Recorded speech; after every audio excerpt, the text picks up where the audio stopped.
வணக்கம் நேர்களே, நீங்கள் இணைந்திருப்பது தமிழ் மீடியா சிட்டியின் தற்போது கிடைக்கப்பெற்ற செய்திகளுடன். துப்பாக்கிச்சூட்டு சம்பவங்களில் 4 பலி.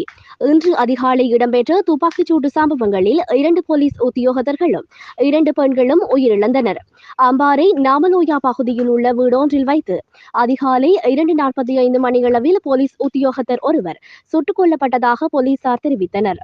உயிரிழந்தவர் கராடுகல்ல போலீஸ் நிலையத்தில் கடமையாற்றும் 33 வயதுடைய போலீஸ் கான்ஸ்டபிள் என தெரிவிக்கப்படுகின்றது. அத்துடன் இங்கினியாகல்ல நெல்லியத்த பகுதியில் உள்ள வீடொன்றில் வைத்து 54 வயதுடைய பெண்ணும் அவரது 17 வயது மகளும் சுட்டுக் கொல்லப்பட்டதாக போலீசார் தெரிவித்தனர். இதேவேளை கராடுகல்ல போலீஸ் நிலையத்திற்குள் வைத்து 42 வயதான போலீஸ் கான்ஸ்டபிள் ஒருவர் தனது உத்தியோகபூர்வ துப்பாக்கியினால் சுட்டு தற்கொலை செய்து கொண்டுள்ளார். தற்கொலைக்கு முன்னர் அந்த அதிகாரியால் 33 வயதான போலீஸ் கான்ஸ்டபிள் பெண் மற்றும் மகள் ஆகியோரை துப்பாக்கியால் சுட்டு கொலை செய்த பின்னர் அவரும் தன்னைத்தானே சுட்டு தற்கொலை செய்திருக்கலாம் என போலீசார் சந்தேகிக்கின்றனர். இதேவேளை செவனகல பகுதியில் உள்ள வீடொன்றில் இடம்பெற்ற மற்றொரு துப்பாக்கிச் சூட்டில் ஒருவர் காயமடைந்துள்ளார்.